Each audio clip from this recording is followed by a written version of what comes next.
ത്തിലല്ല, ഏതെങ്കിലും മത്സരങ്ങളിലാണെന്നിരിക്കട്ടെ, ഒരു കളി, ഫുട്ബോൾ, ക്രിക്കറ്റ്, ഏത് കളിയിലും അവസാനം ആര് ജയിക്കുന്നു എന്നുള്ളതാണ് പ്രധാനം. അവസാന വിസിൽ മുഴങ്ങുമ്പോൾ ആര് ജയിച്ചു, ആര് പരാജയപ്പെട്ടു, ഇതാണ് മുഖ്യം. അതുപോലെ തന്നെ ഈ രാമായണ മാസത്തിൻ്റെ അവസാന മണിക്കൂറുകളിലേക്ക് എത്തുമ്പോൾ നമ്മൾ നാടൻ ഭാഷയിൽ ചോദിച്ചാൽ, ഇനി ഈ അവസാന നിമിഷത്തിലെങ്കിലും ഒന്ന് നന്നായി കൂടെ എന്ന് ചിന്തിക്കുന്നത് പോലെ ചില അമ്മായിയമ്മമാരോട് മരുമക്കൾ ഈ മൂത്ത് നരച്ചിട്ട് ഇനിയും ഒന്നും നന്നാകുന്നില്ലെങ്കിൽ പിന്നെ എന്നാ നന്നാവുന്നത്, മാമ്പറവ് വെക്കുമ്പോഴാണോ എന്ന് ചോദിക്കുന്നത് പോലെ അമ്മായിയമ്മ മരുമകളോട് ഇത്രയൊക്കെ വന്നിട്ട് നീ പഠിച്ചില്ലേ, ഇനി എന്നാ പഠിക്കുന്നതെന്ന് ചോദിക്കുന്നത് പോലെ ഇനിയെങ്കിലും ഈ അവസാന സന്ദർഭത്തിലെങ്കിലും ഒന്ന് നന്നായി കൂടെ എന്ന് ചോദിക്കുന്നത് പോലെ ഈ രാമായണത്തിൻ്റെ അവസാന ദിവസങ്ങളിൽ കഴിഞ്ഞ കുറേ ദിവസങ്ങളായി, കുറേ നാളുകളായി, കുറേ വർഷങ്ങളായി ഇത് തുടർച്ചയായി കേട്ടുകൊണ്ടിരിക്കുന്ന മനുഷ്യരായ നമ്മുടെയൊക്കെ ചിന്തകളിൽ, നമ്മുടെയൊക്കെ ജീവിതത്തിൽ ഈ രാമായണത്തിന് എന്ത് മാറ്റം വരുത്താനായി, എന്ത് മൂല്യങ്ങൾ ഉണ്ടാക്കാനായി, എന്ത് തിരിച്ചറിവുകൾ ഉണ്ടാക്കാനായി, എന്ത് പാഠങ്ങൾ നമ്മൾ പഠിച്ചു എന്നതാണ് ഏറ്റവും പ്രധാനം.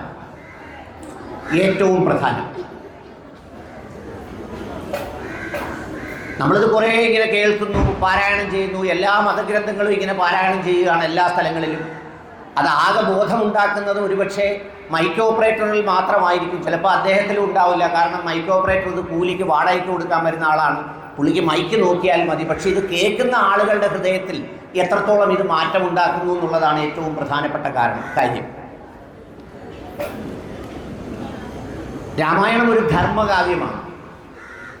ധാർമ്മികതയെക്കുറിച്ചാണ് രാമായണം പറയുന്നത്.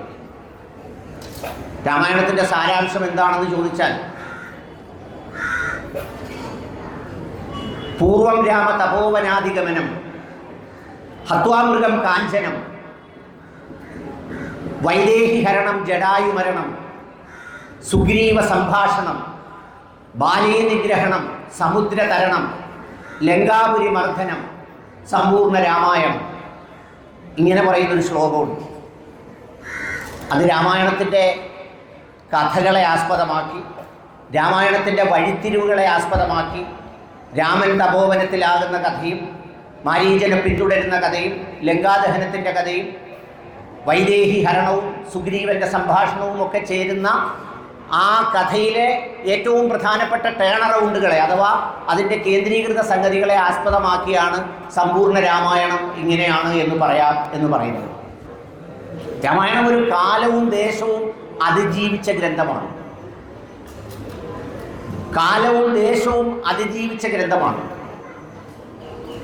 രാമായണത്തെക്കുറിച്ച് ഏറ്റവും മനോഹരമായ പഠനഗ്രന്ഥം എഴുതിയിട്ടുള്ളത് കാമിൽ മുൽക്കെ എന്ന് പറയുന്ന ഒരു ബെൽജിയംകാരനായ ക്രിസ്ത്യൻ പാതിരിയാണ്. കാമിൽ മുൽക്കെ അദ്ദേഹത്തിൻ്റെ പേര്. 1909 ജനിച്ച് 1980 മരണപ്പെട്ട കാമിൽ മുൽക്കെ എന്ന് പറയുന്ന ഒരു ബെൽജിയംകാരനായ ക്രിസ്ത്യൻ പാതിരിയാണ് ലോകത്തിലെ രാമായണ ഗ്രന്ഥങ്ങളുടെ സാരാംശങ്ങളെക്കുറിച്ച് ഇന്നുവരെ ഇറക്കിയിട്ടുള്ള മനോഹരമായ പഠനം, മനോഹരമായ ഗവേഷണ തീസിസ് പുറത്തിറക്കിയത്. അതിന് പത്മഭൂഷണമൊക്കെ ലഭിക്കുകയുണ്ടായി രാമായണത്തിൻ്റെ ആ പഠനത്തിന്. കാമിൽ കൈലാനി എന്ന് പറയുന്ന ഒരു ഇറാനിയൻ അറബിക് സ്കോളറും രാമായണത്തിൻ്റെ മറ്റൊരു ഗീതി രചിച്ചിട്ടുണ്ട്. കാരണം ഞാൻ പറഞ്ഞത്, രാജ്യങ്ങൾക്കും ദേശങ്ങൾക്കും വിശ്വാസങ്ങൾക്കും ഒക്കെ അപ്പുറമായി മാനുഷിക മൂല്യങ്ങളും മനുഷ്യൻ്റെ ധർമ്മവും മാനുഷികമായ സംഗതികളും നിലനിൽക്കണമെന്ന് ആഗ്രഹിക്കുന്ന ധർമ്മ സംസ്ഥാപനത്തിൻ്റെ ഏറ്റവും മനോഹരമായ സന്ദേശം മനുഷ്യർക്ക് പകർന്നു കൊടുക്കാനാണ് രാമായണത്തിനെ ആ അർത്ഥത്തിൽ ഇതിഹാസമെന്ന് വിളിക്കുന്നത്. ഇതിഹാസം ധർമാർത്ഥ കാമ മോക്ഷാണം ഉപദേശ സമിന്നിതം പുരാവൃത്തം കഥായുക്തം ഇതിഹാസം പ്രചക്ഷിതേ എന്ന് പറയും. ധർമാർത്ഥ കാമ മോക്ഷാണം. നമ്മുടെ ഒരു പ്രത്യേകത എന്താണെന്ന് വെച്ചാൽ, ഈ അറബിയിലും സംസ്കൃതത്തിലും ഒക്കെ പറയുമ്പോൾ ഇത് കുറച്ച് കടുകട്ടി ആയതുകൊണ്ട് ഇതൊന്നും നമ്മൾ കേൾക്കേണ്ടതല്ല, ഇത് വേറെ ആരോടോ കേൾക്കേണ്ടതാണ്. എന്നാൽ മൈക്കിലൂടെ ഉച്ചഭക്ഷണത്തിന് സമയമായി എല്ലാവരും വരിയായി നിൽക്കണമെന്ന് പറയുന്നത് നമുക്ക് കേൾക്കാനുള്ളതും ബാക്കിയുള്ളത് മറ്റാർക്കോ വേണ്ടി പറയുന്നത് പോലെയുമാണെന്ന് നമ്മൾ വിചാരിക്കാറുണ്ട്. ധർമാർത്ഥ കാമ മോക്ഷാണം പുരാണങ്ങൾ വിശേഷിപ്പിക്കുന്ന കാമം എന്ന് പറയുന്നത് കേവലമായ ലൈംഗിക ഭോഗത്തെ മാത്രമല്ല പറയുന്നത്.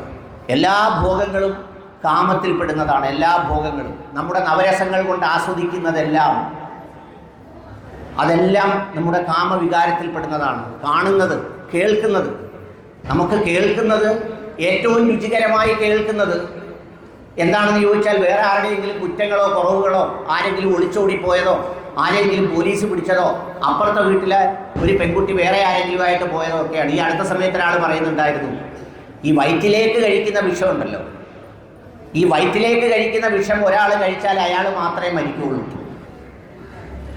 എന്നാൽ നാവിലേക്കും കാതിലേക്കും എത്തുന്ന വിഷം ഒരുപാട് മനുഷ്യരെ കൊല്ലും,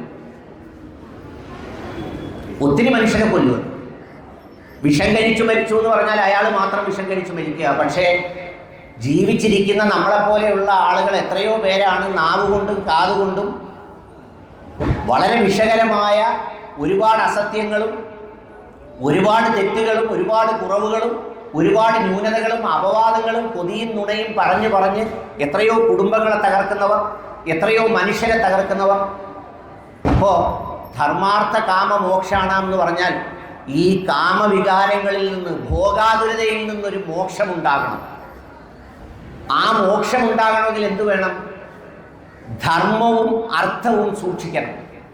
ധർമ്മമെന്ന് പറഞ്ഞാൽ സർവ പ്രപഞ്ച വസ്തുക്കൾക്കും നമ്മളോട് ബന്ധപ്പെടുന്ന മനുഷ്യർക്കും എല്ലാവർക്കും ഗുണമുണ്ടാകട്ടെ എന്ന് പറയുന്ന ചിന്തയെയാണ് ധർമ്മചിന്ത എന്ന് പറയുന്നത്.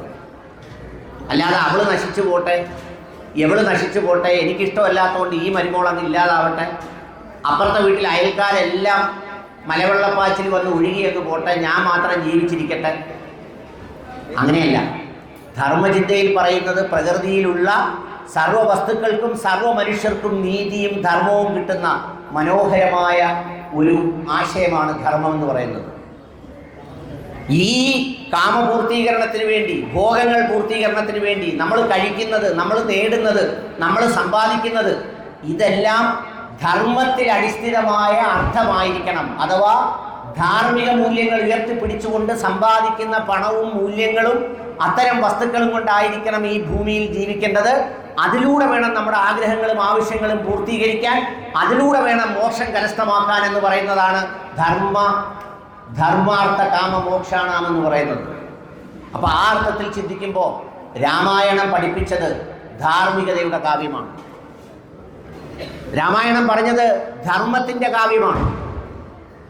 രാമായണം ഒരുപാട് കഥാപാത്രങ്ങളെ പരിചയപ്പെടുത്തി. രാമൻ, സീത, ലക്ഷ്മണൻ, വിഭീഷണൻ, അതുപോലെ തന്നെ ജടായു, സമ്പാദി, സുഗ്രീവൻ, ബാലി, ഹനുമാൻ, കൈകേയി, കൗസല്യ, സുമിത്ര, ഇങ്ങനെയൊക്കെയുള്ള ആളുകളെ കേവലം നമ്മളെ പരിചയപ്പെടുത്തിയത് കഥാപാത്രങ്ങളായിട്ടല്ല, മറിച്ച് ആ ഓരോ ജീവിതങ്ങളിൽ നിന്നും മനുഷ്യൻ പഠിക്കേണ്ട പാഠങ്ങളെയാണ് രാമായണം പരിചയപ്പെടുത്തിയത്. അതുകൊണ്ട് തന്നെ രാമായണത്തെ സമീപിക്കുന്നവർ അതിനെ ഒരാത്മീയ ഗ്രന്ഥമെന്നോ മതഗ്രന്ഥമെന്നോ സമീപിക്കുന്നതിനേക്കാൾ കൂടുതൽ സ്വന്തം ജീവിതത്തിൽ പകർത്താനുള്ള ധാർമ്മിക അടിത്തറയുടെ മൂലഗ്രന്ഥമായി രാമായണത്തിനെ പൊതുവിൽ വീക്ഷിക്കാം. ഇതിൽ വ്യത്യസ്തമായ അഭിപ്രായങ്ങളുള്ളവരൊക്കെ ഉണ്ടാവും. ഈ രാമായണത്തിലെ ഓരോ കഥാപാത്രങ്ങളും നമ്മളോട് സംസാരിക്കുന്നത് അത്തരത്തിലാണ്. ഈ രാമായണത്തെ നമ്മൾ സമീപിക്കുമ്പോൾ വാൽമീകി ഏറ്റവും കൂടുതൽ രാമായണത്തിലൂടെ പറഞ്ഞു വെച്ചത് മനുഷ്യഹൃദയങ്ങളുടെ ജ്ഞാനത്തെക്കുറിച്ചാണ്, മനുഷ്യഹൃദയങ്ങളുടെ ഭാവത്തെക്കുറിച്ചാണ്. വളരെ വ്യത്യസ്തമായ രീതിയിൽ മനുഷ്യഹൃദയങ്ങളെ ഈ രാമായണം നമുക്ക് പരിചയപ്പെടുത്തുന്നുണ്ട്. അധ്യാത്മരാമായണത്തിൽ ഒരു വാചകമുണ്ടല്ലോ, ചക്ഷുശ്രവണ ഗ്രസ്തമാം ബഹുരം, ഭക്ഷണത്തിന് അപേക്ഷിക്കുന്നത് പോലെ കലാഹിന പരിഗ്രസ്തമാം ലോകവും ആലോചന ചെയ്ത ഭോഗങ്ങൾ തേടുന്നു. ചക്ഷുശ്രവണ ഗ്രസ്തമാം ഗർദുരം. ചക്ഷുശ്രവണം നമുക്കറിയാം. എന്തുകൊണ്ടാണ് ചക്ഷുശ്രവണം എന്ന് വിളിക്കുന്നത് നമുക്കറിയാം. കണ്ണുകൊണ്ട് കേൾക്കുന്നവരെന്നാണ്. പാമ്പ് സാധാരണ കാതുകൊണ്ടല്ല കേൾക്കുന്നത്, അത് ശരീരം കൊണ്ടാണ് തിരിച്ചറിയുന്നതെന്ന് ശാസ്ത്രം പറയുന്നു. ചക്ഷുശ്രവണ ഗളസ്തമാം ഗർദുരം. അതിൻ്റെ വായിൽ അകപ്പെട്ട ഒരു തവള ഭക്ഷണം തേടുന്നത് പോലെ കാലാഹിന പരിഗ്രസ്തമാം ലോകവും, കാലമാകുന്ന പാമ്പിൻ്റെ വായിൽ അകപ്പെട്ട മനുഷ്യനും ലോകവും ഇളകുന്ന മനസ്സുമായി എല്ലാ തരത്തിലുള്ള ഭോഗങ്ങളും തേടുകയാണ്. ഒരു രാത്രിയിൽ കിടന്നുറങ്ങിയതാണ് വയനാട്ടിലെ ജനങ്ങൾ മുഴുവൻ. ഏറ്റവും മനോഹരമായ പ്രദേശം മുണ്ടക്കൈ. അവിടെ ചെന്നാൽ നമുക്ക് എല്ലാവർക്കും സെൽഫി എടുക്കാൻ തോന്നും, റീൽസ് എടുക്കാൻ തോന്നും, വീഡിയോ എടുക്കാൻ തോന്നും. എപ്പോഴും മനോഹരമായി ഇങ്ങനെ മഴത്തുള്ളികൾ പെയ്തുകൊണ്ടേയിരിക്കുന്നു. അടുത്ത പ്രഭാതം ഉണരാൻ വേണ്ടിയാണ് അവർ ഉറങ്ങിയത്. പക്ഷേ അവരിൽ മഹാഭൂരിപക്ഷം പേരും എവിടെയെന്നറിയാത്തതുപോലെ ഒഴുകി എങ്ങോട്ടോ സഞ്ചരിച്ചു. ചക്ഷുശ്രവണ ജലസ്തമാം ദർദുരം. ഒരു പാമ്പിൻ്റെ വായിൽ അകപ്പെട്ട തവളയ്ക്കറിയാം നിമിഷങ്ങളേ ഉള്ളൂ അത് വിഴുങ്ങാൻ, അതിൻ്റെ ജീവിതം അവസാനിക്കാൻ. എന്നാലും നമ്മൾ എന്ത് ചെയ്യുന്നു?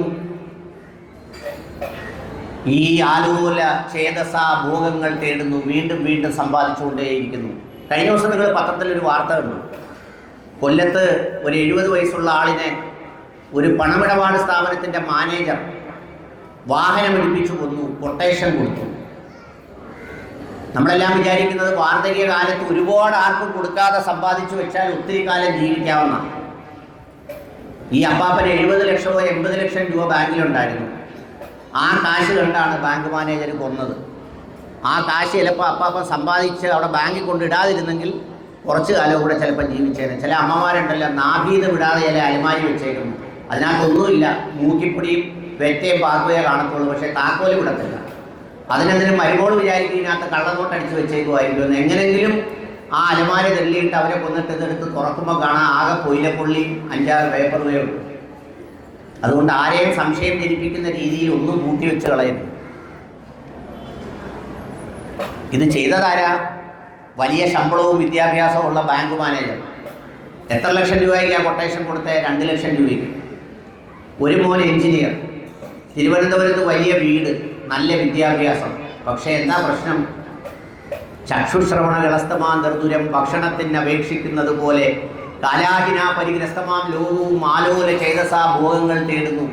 രാമായണത്തിൻ്റെ ധാർമ്മിക കാവ്യം വായിക്കുമ്പോൾ ഈ ഭോഗാതുരതയെ തോൽപ്പിക്കാൻ കഴിയുന്ന മനസ്സ് രൂപപ്പെടുത്തിയെടുക്കാൻ നമുക്ക് കഴിയണം. രാമൻ്റെ പിതാവാണ് ദശരഥൻ. അദ്ദേഹത്തിന് വാൽമീകി രാമായണത്തിലെ കണക്ക് പ്രകാരം 350 ഭാര്യമാരുണ്ട്. നമുക്കറിയാവുന്നത് 3 ഭാര്യമാരെയാണ്: കൗസല്യ, കൈകേയി, സുമിത്ര. എന്താണ് ദശരഥന് സംഭവിക്കുന്നത് അവസാനം? അദ്ദേഹം കൈകേയിക്ക് വരം കൊടുക്കുന്നു. ആ കഥയൊക്കെ നിങ്ങൾക്കറിയാം. ആ വരം കൊടുക്കുന്നത് എന്തിനാ? അദ്ദേഹത്തിന് ഒരു സന്നിഗ്ധ ഘട്ടത്തിൽ സന്തോഷിപ്പിച്ചപ്പോൾ അദ്ദേഹം കൊടുക്കുന്ന വരമാണ്. ഒടുവിൽ എന്ത് ചെയ്യുന്നു? വളരെ നിർണായകമായ സമയത്ത് ആ വരം തിരിച്ചു ചോദിക്കുന്നു. ആ തിരിച്ചു ചോദിക്കുന്ന വേളയിൽ ദശരഥ മഹാരാജാവ് ഏറ്റവും പ്രാണപ്രേയസിയായി കണ്ട, പ്രാണന്റെ തുടിപ്പായി, കരളിൻ്റെ കഷ്ണമായി, ഹൃദയത്തിൽ ഭാവമായി കണ്ട അതേ കൈകേയിയോട് ചോദിക്കുന്നു, നീ വിഷപ്പാമ്പാണെന്ന് ഞാൻ അറിഞ്ഞില്ല, അറിഞ്ഞെങ്കിൽ നിന്നെ ഞാൻ തൊടില്ലായിരുന്നു. എന്താ അതിന്റെ അവസാനം എന്താ സംഭവിച്ചത്? സ്വന്തം മകനെ ദണ്ഡകാരണ്യത്തിലേക്ക് പറഞ്ഞയക്കുന്നു. ആ സമയത്ത് കൈകേയിയോട് ദശരഥൻ ചോദിക്കുന്ന ഒരു ചോദ്യമുണ്ട്. നീ ഈ വരമൊന്ന് പിൻവലിക്കണം, നീ ചോദിച്ചതിൽ നിന്നൊന്ന് പിൻവലിക്കണം. അതിന് പകരമായി ഞാൻ വധ്യരെ അവധ്യരാക്കാം എന്ന് പറഞ്ഞാൽ നിരപരാധികളായ മനുഷ്യരെ വേണമെങ്കിൽ ഞാൻ വധിക്കാം, വധശിക്ഷ വിധിച്ചവരെ ഞാൻ വെറുതെ വിടാം. ആലോചിച്ചു നോക്കൂ, എത്ര അധാർമികമായ വാക്കുകളാണ്. എന്തിനാ ചെയ്യുന്നത്? രാമനെന്ന് പറയുന്ന ഒരു മകനോടുള്ള ഇഷ്ടം കൊണ്ട് ആ ഇഷ്ടപൂർത്തീകരണത്തിന് വേണമെങ്കിൽ നിരപരാധികളെ ഞാൻ കൊല്ലാം, ശിക്ഷയ്ക്ക് അർഹരായവരെ ഞാൻ വെറുതെ വിടാം. ഇപ്പം ദശരഥ മഹാരാജാവ് എന്ന് പറയുന്ന ആൾ രാമനെ പോലൊരു മര്യാദാ പുരുഷോത്തമൻ്റെ പിതാവായതുകൊണ്ട് ദശരഥനൊരു വലിയ മഹാനാവുന്നില്ല. ചില മക്കൾ പറയുമല്ലോ, എന്തോ ചെയ്യാനൊക്കും, അച്ഛൻ ഭയങ്കര കുടിയനായി പോയതുകൊണ്ടും വൃത്തികെട്ടവനായി പോയതുകൊണ്ടും ഞാനായത്. അങ്ങനെ നിർബന്ധമൊന്നുമില്ല. ഇനി മകൻ നല്ലതായതുകൊണ്ട് അച്ഛൻ നല്ലതാവണമെന്നില്ല, അച്ഛൻ മോശമായതുകൊണ്ട് മകൻ മോശമാകണമെന്നില്ല. രാമായണം ദശരഥൻ്റെ കഥ പറയുന്നത് അങ്ങനെയാണ്. അവസാനം എന്താ സംഭവിക്കുന്നത്? ഈ മഞ്ജുരാതിൻ്റെ തിരികൾ അണഞ്ഞണഞ്ഞു പോകുന്നത് പോലെ ദശരഥൻ അന്ത്യശ്വാസം വലിച്ചു മരിച്ചു എന്നാണ് പറയുന്നത്, പുത്രദുഃഖത്താൽ. കാരണം 10-17 വയസ്സുള്ള മകനെ ദണ്ഡകാരണ്യം എന്ന് പറഞ്ഞാൽ ചെറിയ സ്ഥലമല്ല. മാതൃഹത്യ, പിതൃഹത്യ, ഗുരുഹത്യ തുടങ്ങിയ പ്രവർത്തികൾ ചെയ്യുന്ന സ്ഥലത്തേക്കാണ് സ്വന്തം മകനെ പറഞ്ഞു വിടുന്നത്. ദശരഥ മഹാരാജാവിൻ്റെ ചരിത്രം പറയുന്നത് അങ്ങനെയാണ്. അതുപോലെ ഓരോ കഥാപാത്രങ്ങളെയും രാമായണം യഥാർത്ഥത്തിൽ 4 കൂട്ട് സഹോദരന്മാരുടെ സാഹോദര്യത്തിൻ്റെ കഥയാണെന്ന് വേണമെങ്കിൽ പറയാം. കുട്ടികൃഷ്ണമാരാർ പറഞ്ഞത് 4 സഹോദരന്മാരുടെ കഥയാണ് രാമായണം പറയുന്നത്. മനുഷ്യ സഹോദരന്മാരായ രാമലക്ഷ്മണന്മാർ, രാക്ഷസ സഹോദരന്മാരായ രാവണനും ബാലിയും, പക്ഷി സഹോദരന്മാരായ സമ്പാദിയും ജടായും, വാനര സഹോദരന്മാരായ സുഗ്രീവനും ബാലിയും, 4 പേരുടെ സാഹോദര്യത്തിൻ്റെ കഥ. അതിൽ രാമലക്ഷ്മണന്മാരുടെ കഥയിലൂടെ സാഹോദര്യ ബന്ധത്തിൻ്റെ ഏറ്റവും പവിത്രമായ തലമാണ് വാൽമീകി വരച്ചു കാട്ടുന്നത്. യഥാർത്ഥത്തിൽ രാമായണം രാമൻ്റെ ജീവിതവുമായി ബന്ധപ്പെട്ടും രാമൻ്റെ മഹത്വവുമായി ബന്ധപ്പെട്ടും രാമൻ്റെ ധാർമ്മികതയുമായി ബന്ധപ്പെട്ടും ഒക്കെയാണെന്ന് പറയുമ്പോഴും എനിക്ക് വായിച്ചപ്പോൾ അതിനേക്കാൾ എനിക്ക് ഇഷ്ടം തോന്നിയത് ഇത് ലക്ഷ്മണൻ്റെ കഥയല്ലേ, അതിൽ പ്രോജ്വലിക്കുന്നത് ലക്ഷ്മണൻ എന്ന് പറയുന്ന സഹോദരനല്ലേ എന്നെനിക്ക് തോന്നിപ്പോയി. കാരണം അത്രമേൽ മനോഹരമായിട്ടാണ് ലക്ഷ്മണനെ, അല്ലെങ്കിൽ അത്രമേൽ ധാർമ്മികതയുടെ രൂപമായിട്ടാണ് ലക്ഷ്മണനെ ഇതിൽ വരച്ചു കാട്ടുന്നത്. രാമൻ കാട്ടിലേക്ക് പോകുമ്പോൾ ലക്ഷ്മണൻ വല്ലാതെ അസ്വസ്ഥനാകുന്നുണ്ട്. എന്നിട്ട് പറയുന്നുണ്ട്, ഈ പിതാവ് എന്താ കാണിച്ചത്? ഞാൻ അയാളെ വകവരുത്താം, അയാളെ ഇതെല്ലാം ചെയ്യാം എന്ന് പറയുമ്പോഴും അവസാനം ലക്ഷ്മണൻ ഏറ്റവും ഇഷ്ടത്തോടെ സുമിത്ര എന്ന അമ്മയെ ചെന്ന് കണ്ട് അനുവാദം ചോദിച്ചുകൊണ്ട് മടങ്ങുന്ന ലക്ഷ്മണന്റെ ഭാവമുണ്ട്. അമ്മ എന്താ പറഞ്ഞു കൊടുക്കുന്നത്? രാമം ദശരഥം വിധി മാം വിധിം ജനകാത്മജ അയോധ്യാം അടവിം വിധി. അതായത് നീ ദശരഥനെ രാമനായി കാണണം, സീതാമ്മയെ ഞാനായി കാണണം. മനുഷ്യന്റെ മനസ്സുകളുടെ സങ്കീർണതയെ, ഭാവത്തെ, പെരുമാറ്റത്തെ വാൽമീകി വളരെ മനോഹരമായി ചില ചെറിയ പദങ്ങൾ കൊണ്ട് രാമായണത്തിൽ അന്വർത്ഥമാക്കുന്നുണ്ട്. ലക്ഷ്മണനെ വാൽമീകി വിളിക്കുന്നത് സുമിത്രാനന്ദവർദ്ധനൻ എന്ന് പലതവണ വിളിക്കുന്നുണ്ട്. സുമിത്രാനന്ദവർദ്ധനൻ എന്ന് പറഞ്ഞാൽ അമ്മയാകുന്ന സുമിത്രയുടെ ആനന്ദം വർദ്ധിപ്പിക്കുന്ന മകൻ. നമ്മൾ രാമായണം വായിക്കുന്നു, കുറേ അമ്മമാരും അച്ഛന്മാരും ഇങ്ങനെ ഇത് കേൾക്കുന്നു, വർഷങ്ങളായി കേൾക്കുന്നു.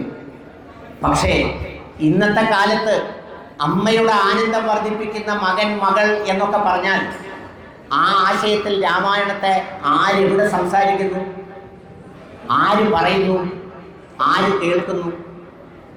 സുമിത്രാനന്ദവർദ്ധനൻ എന്നാണ് ലക്ഷ്മണനെ വാൽമീകി വിളിക്കുന്നത്.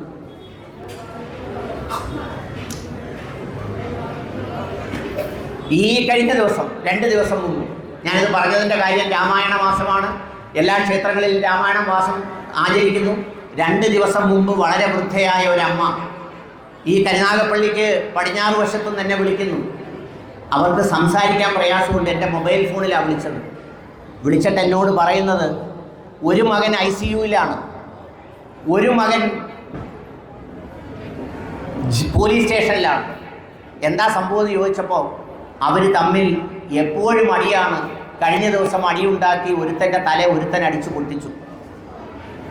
നമ്മൾ രാമായണം കേട്ടിട്ട് രാമലക്ഷ്മണന്മാരുടെ സാഹോദര്യ ബന്ധം പോട്ടെ, അതിൻ്റെ 100-1 അംശം നമുക്ക് സാഹോദര്യ ബന്ധമുണ്ടോ? സഹോദരങ്ങളോട് ഇഷ്ടമുണ്ടോ? സ്വന്തം സഹോദരന് വേണ്ടി 14 വർഷക്കാലത്തോളം ഊണും ഉറക്കവും ഉപേക്ഷിച്ച ഒരു സഹോദരനായ ലക്ഷ്മണനെയാണ് രാമായണം പരിചയപ്പെടുത്തുന്നത്. ഈ പറഞ്ഞ അമ്മയുടെ അടുത്തേക്ക് ഇവിടെയുണ്ട് ഉത്രാടം സുരേഷ്. ഉത്രാടം സുരേഷിന് ഞാൻ ഫോൺ നമ്പർ കൊടുത്ത് വിളിക്കാൻ പറഞ്ഞു വിട്ടപ്പോൾ എന്താ സ്ഥിതി? ഒരമ്മ പെറ്റ 2 മക്കളാണ്. എല്ലാ ദിവസവും അടിയാണ്. അടിച്ചടിച്ച് തലയടിച്ച് പൊട്ടിച്ച് ഒരാൾ ആശുപത്രിയിലും ഒരാൾ ജയിലിലും. വൃദ്ധയായ അമ്മ മാത്രം കട്ടിലിൽ കിടക്കുന്നു. എഴുന്നേറ്റ് സഹായിക്കാൻ പോലും ഒരാളില്ല, ആൾക്കാർ പോലും ഇല്ല.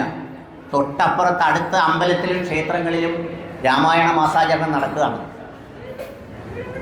ഞാൻ പറഞ്ഞത് എന്താണെന്ന് ചോദിച്ചാൽ, ഇതൊന്നും മനസ്സിലേക്ക് കയറുന്നില്ല, ഇതാരും ഉൾക്കൊള്ളുന്നില്ല, സാഹോദര്യ ബന്ധങ്ങൾ ഒട്ടുമില്ല.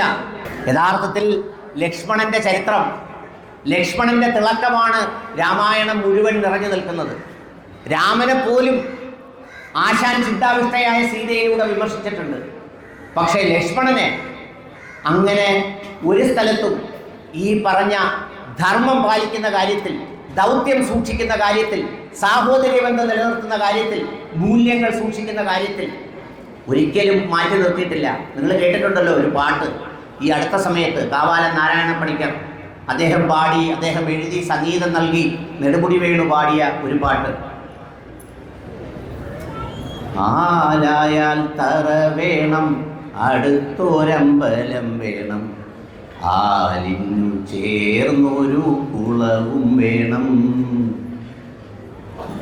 ആലായാൽ തറ വേണം, അടുത്തൊരമ്പലം വേണം, ആലിനു ചേർന്നൊരു കുളവും വേണം.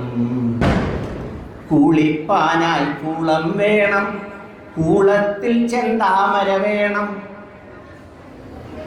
കുളിപ്പാനായി കുളം വേണം, കുളത്തിൽ ചെന്താമര വേണം, കുളിച്ചു ചെന്നകം പൂകാൻ ചന്ദനം വേണം. തീർന്നില്ല, അടുത്ത വരിയിൽ പറയുന്നുണ്ട്, പൂവായാൽ മണം വേണം, പൂമാനായാൽ ഗുണം വേണം, പൂമാനികളായാലോ അടക്കം വേണം. ഇപ്പൊ ആ പാട്ടൊന്നും പാടാൻ പറ്റില്ല. അടക്കം വേണമെന്നൊക്കെ പറഞ്ഞാൽ കടുത്ത സ്ത്രീവിരുദ്ധതയായിട്ട് മാറും. അങ്ങനെ ആരാ അടക്കുന്നതെന്ന് ചോദിക്കും. തീർന്നില്ല, അടുത്ത വരിയാണ് ഏറ്റവും പ്രസക്തം. യുദ്ധത്തിങ്കൽ രാമൻ നല്ലു, കുലത്തിങ്കൽ സീത നല്ലു, ഊണുറക്കമുപേക്ഷിപ്പാൻ ലക്ഷ്മണൻ നല്ലു. എന്താണ്? ഊണുമുറക്കവും ഉപേക്ഷിക്കാൻ ലക്ഷ്മണനാണ് നല്ലവൻ. ഊണുമുറക്കവും ഉപേക്ഷിച്ചവനാണ്. ഞാൻ പറഞ്ഞത് സാഹോദര്യ ബന്ധത്തിൻ്റെ പ്രാധാന്യം രാമായണം ഏറ്റവും കൂടുതൽ ഉയർത്തിക്കാട്ടുന്ന ഒരു സന്ദേശമാണ്. നമ്മളൊക്കെ രാമായണം കേൾക്കുന്നു, രാമായണ മാസം ആചരിക്കുന്നു, 32 ദിവസം കഴിഞ്ഞ് ചിങ്ങത്തിലേക്ക് പോകുന്നു, രാമായണം മുഴുവൻ കേട്ടു, അതിൻ്റെ നിർവൃതി അടഞ്ഞു, അത് കാതുകളിലൂടെ കേട്ടു, കണ്ണുകളിലൂടെ കണ്ടു, പരബ്രഹ്മ ക്ഷേത്രത്തിൽ വന്ന് കണ്ടു, തൊഴുതു, ഇതെല്ലാം ചെയ്തു. പക്ഷേ പ്രിയപ്പെട്ട ഭക്തരെ, ഞാനൊന്ന് ചോദിക്കട്ടെ, നിങ്ങളുടെ ഭക്തി കൊണ്ട് നിങ്ങളുടെ കുടുംബത്തിലോ നിങ്ങളുടെ സഹോദരങ്ങൾക്കോ അന്യ മനുഷ്യർക്കോ എന്ത് നന്മയാണ് ഉണ്ടാകുന്നതെന്നൊരു കണക്കെടുപ്പ് അതുകൂടി നടത്താനല്ലേ രാമായണം നമ്മളെ പഠിപ്പിക്കുന്നത്. വെറുതെ കേൾക്കാൻ വേണ്ടിയുള്ള കാവ്യമാണോ? കേൾക്കാൻ വേണ്ടിയാണെങ്കിൽ മുക്കാബില ലൈല എന്നുള്ള പാട്ട് കേട്ടാൽ പോരെ? എന്തിനാ രാമായണം കേൾക്കുന്നത്? ലക്ഷ്മണന്റെ തിളക്കം എന്തൊക്കെയാ? അവസാനിക്കുന്നു. ഞാൻ പറഞ്ഞത്, ഈ വാൽമീകി എന്ന് പറയുന്ന ഈ മഹാനായ ജ്ഞാനിയായ മഹർഷിയായ ഒരു മനുഷ്യൻ, അദ്ദേഹത്തിൻ്റെ ഗ്രന്ഥത്തിലൂടെ മനുഷ്യഹൃദയങ്ങളുടെ ഭാവങ്ങളാണ് വളരെ മനോഹരമായി വരച്ചു കാട്ടിയത്. ദശരഥൻ്റെ ഭാവം കാണിച്ചു. ലക്ഷ്മണൻ്റെ എന്തെല്ലാം തരത്തിലുള്ളത്.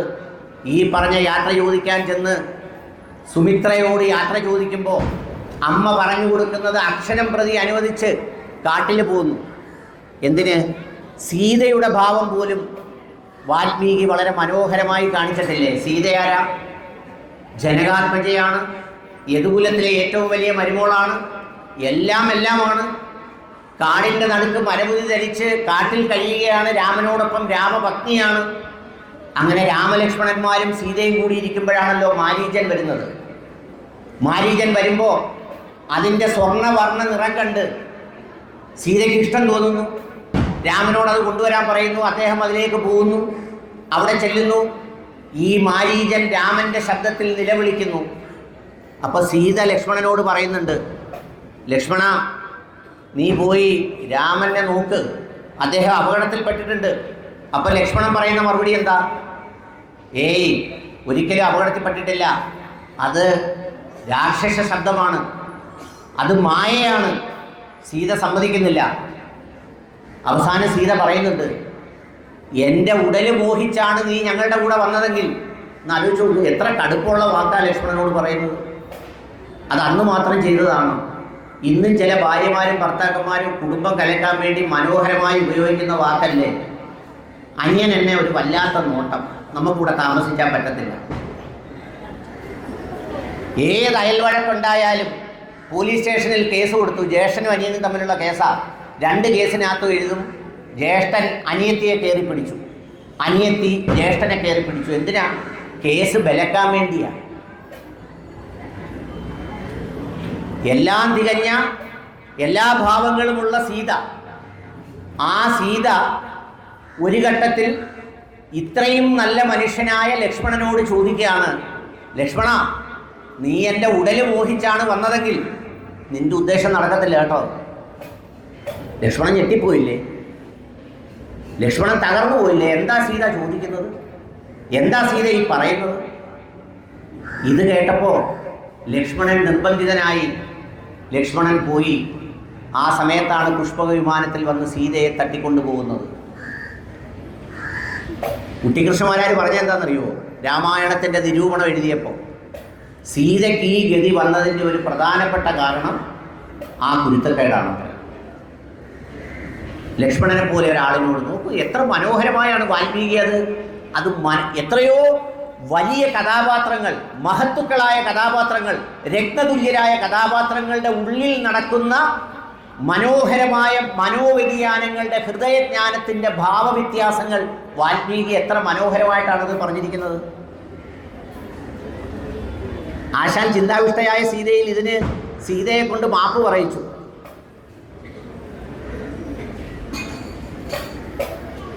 എങ്ങനെ ആശാൻ പറയിച്ചത്?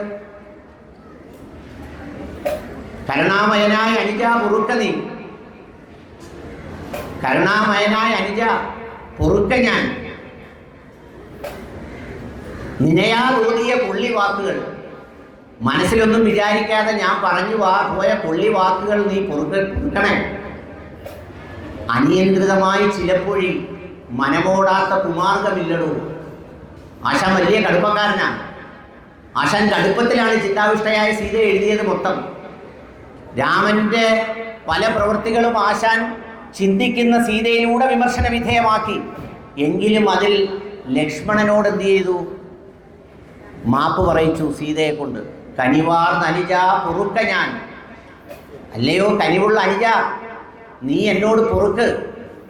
നിനയാതോതിയ കൊള്ളി വാക്കുകൾ, നിനയ്ക്കാതെ എന്ന് പോലും ആശാൻ പറഞ്ഞില്ല, നിനയാതെ വളരെ മൃദുവായി അറിയാതെ പറഞ്ഞു പോയ കൊള്ളി വാക്കുകൾ അനിയന്ത്രിതമായി ചിലപ്പോൾ നമ്മൾ നിയന്ത്രിക്കാൻ പറ്റാത്ത മനസ്സുകൊണ്ട് ചിലതൊക്കെ പറഞ്ഞു പോകും. ഇതന്ന് പറഞ്ഞ വാൽമീകി പറഞ്ഞ കാലത്ത് ഇത് അവസാനിച്ചോ? ഇന്നും നമ്മുടെ കുടുംബങ്ങളിൽ ഈ അനിയന്ത്രിതമായ നാവ് ഉപയോഗിച്ച്, അനിയന്ത്രിതമായ ശബ്ദമുപയോഗിച്ച്, അനിയന്ത്രിതമായ ആശയങ്ങൾ ഉപയോഗിച്ച് സഹോദര ബന്ധങ്ങളെ തകർക്കുന്ന, കുടുംബ ബന്ധങ്ങളെ ഇല്ലാതാക്കുന്ന, അയൽ ബന്ധങ്ങളെ മോശമാക്കുന്ന, മാതാപിതാക്കളെ ഒറ്റപ്പെടുത്തുന്ന, കുറച്ച് സമ്പത്തിന് വേണ്ടി, കുറച്ച് വസ്തുവിന് വേണ്ടി, എന്തെങ്കിലും നിസ്സാര കാര്യങ്ങൾക്ക് വേണ്ടി എല്ലാം മുറിച്ച് കളയുന്ന ഒരു കാലഘട്ടത്തിൽ ജീവിക്കുമ്പോൾ രാമായണം നമ്മളെ പഠിപ്പിക്കുന്നത് ധാർമ്മികതയുടെ പാഠമാണ്. എന്നിട്ട് എന്താ സീത ചെയ്തത്? സീതയെ പുഷ്പവിമാനത്തിൽ കൊണ്ടുപോയപ്പോൾ സീത ഉടുത്തിരുന്നത് ഒരു ചുവന്ന വസ്ത്രമായിരുന്നു. അതിൽ നിന്ന് അല്പം കീറി കുറച്ച് ആഭരണങ്ങൾ എടുത്ത് കെട്ടി ഈ പുഷ്പവിമാനത്തിൽ നിന്ന് കാട്ടിലേക്ക് ഇട്ടു. എന്തിനാ ഇട്ടതെന്ന് വെച്ചാൽ, രാമനും മറ്റുമൊക്കെ എന്നെ തിരഞ്ഞു വരുമ്പോൾ ഇത് കാണുമ്പോൾ എന്നെ ആരോ കൊണ്ടുപോയി എന്ന് തിരിച്ചറിയട്ടെ, അതിനടയാളമായിട്ടാണ് ഇതെല്ലാം കെട്ടി താഴേക്കിട്ടത്. രാമായണത്തിൻ്റെ കഥ പുരോഗമിക്കുമ്പോൾ ഇതുപോലെ തന്നെ രാമലക്ഷ്മണന്മാരും സുഗ്രീവാദികളും എല്ലാം കൂടി നടന്നത് പരിശോധിക്കുമ്പോൾ ഈ പൊതിക്കെട്ട് കിട്ടി. ഇതഴിച്ചപ്പോൾ രാമൻ ലക്ഷ്മണനോട് പറഞ്ഞു, അല്ലയോ ലക്ഷ്മണ, എനിക്ക് സങ്കടം സഹിക്കാൻ വയ്യാടാ, എനിക്ക് സഹിക്കുന്നില്ല. സീത പോയതുകൊണ്ട് അവളുടെ ആഭരണങ്ങളിൽ നോക്കിയാൽ എനിക്ക് സങ്കടവും കരച്ചിലും വരും. നീ ഒന്ന് നോക്കാൻ പറഞ്ഞു. അത്രയും നല്ല ആളായതുകൊണ്ടാണ് രാമൻ അങ്ങനെ പറഞ്ഞത്. ഇപ്പോഴാണെങ്കിൽ ഭാര്യ മരിച്ചുപോയ ആഭരണമെല്ലാം കിട്ടിയ 2 ആഴ്ച കഴിഞ്ഞൊക്കെയാണ് കാണുന്നതെങ്കിൽ ഇതിപ്പോഴേ ഓർത്ത് വെക്കും, ഇനി അടുത്ത കെട്ടുന്നവർക്കാർക്കെങ്കിലും ഇട്ട് കൊടുക്കാതെ കൂടി ഇരിക്കട്ടെ. ഇല്ലെങ്കിൽ അത് പണയം വെക്കുകയോ വിൽക്കുകയോ ചെയ്യും. പക്ഷെ രാമന് സങ്കടം സഹിക്കാൻ കഴിഞ്ഞില്ല. അത് കാണിച്ചപ്പോൾ ലക്ഷ്മണൻ പറഞ്ഞ എന്താണെന്നറിയാവോ? നഹി ജാനാമി കേയൂരെ, നഹി ജാനാമി കുണ്ടലെ, അഭി ജാനാമി ദോപുരെ, നഹി ജാനാമി കേയൂരെ. എനിക്ക് ഈ തോൾവള അറിയില്ല, എനിക്കറിഞ്ഞൂടാ ഈ തോൾവല ആരുടേതാണെന്ന്. കേയൂരെ അങ്ങനൊരു സാധനമുണ്ട് കേട്ടോ. സ്വർണ്ണക്കടക്കാർക്ക് ഇതുവരെ അത് അറിഞ്ഞുകൂടാമെന്ന് അറിയാമെന്ന് എനിക്ക് അറിഞ്ഞുകൂടാ. ഈ സീതാമ്മ തോളിൽ അണിഞ്ഞിരുന്ന ഒരു പ്രത്യേക വള എന്ന് പറഞ്ഞൊരു പുതിയ ഡിസൈൻ ഒരു 10 പവനിൽ ഇറക്കിയാൽ കാശില്ല, ഭയങ്കര ഗതികേടില്ല, എല്ലാവർക്കും ദാരിദ്ര്യരേഖയ്ക്ക് താഴെ വരണം, എല്ലാവർക്കും മറ്റേ കാർഡ് പ്രത്യേക നിറമുള്ളത് കിട്ടണമെങ്കിൽ ഒരൊറ്റ സ്വർണ്ണക്കടയിലും തിരക്കിനൊരു കുറവുമില്ല.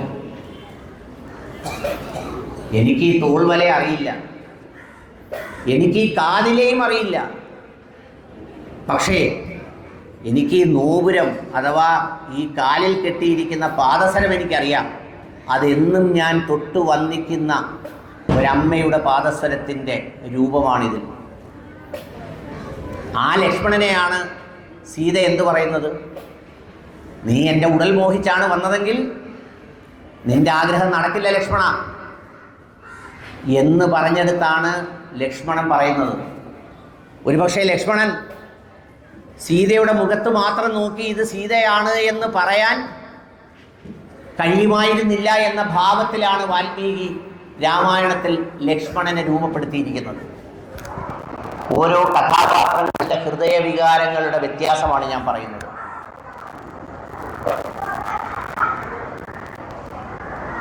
അതാണ് ലക്ഷ്മണന്റെ മഹത്വം. അതുകൊണ്ടാണ് ഞാൻ നേരത്തെ പറഞ്ഞത്, രാമായണം വായിക്കുമ്പോൾ രാമന്റെ മഹത്വമാണോ അതല്ല ലക്ഷ്മണന്റെ മഹത്വമാണോ അതിൽ ഊന്നി പറഞ്ഞിരിക്കുന്നത് എന്ന് നമുക്ക് വല്ലാതെ തോന്നിപ്പോകും.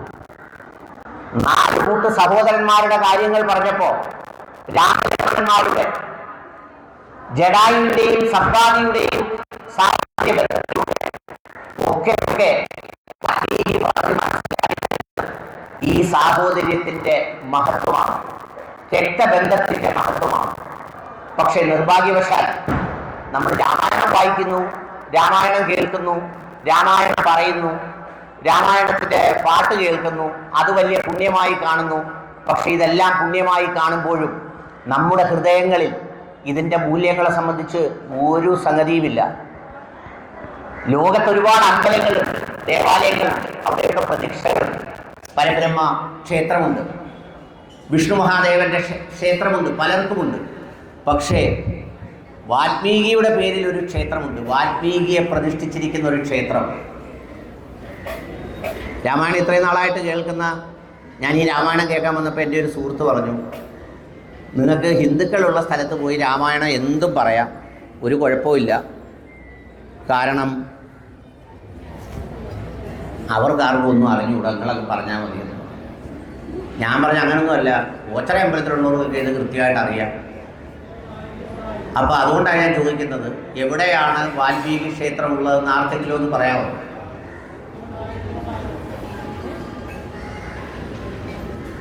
എനിക്ക് കാണാനൊന്ന് പോകണമെന്ന് ഞാൻ ആഗ്രഹിക്കുന്ന സ്ഥലമാണ്. ഒരിക്കൽ ഞാൻ പോകാനും ഇരുന്നതാണ്, പക്ഷേ പിന്നെ അങ്ങോട്ട് പോകാൻ പറ്റിയില്ല. നമ്മുടെ ആൻഡമാൻ നിക്കോബാർ ഐലൻഡിലെ പോർട്ട് ബ്ലെയർ എന്ന് പറയുന്ന അതിൻ്റെ തലസ്ഥാനത്ത് ബിലാനിപൂർ എന്ന് പറയുന്ന സ്ഥലത്താണ് ഒരു വാൽമീകി ക്ഷേത്രമുള്ളത്.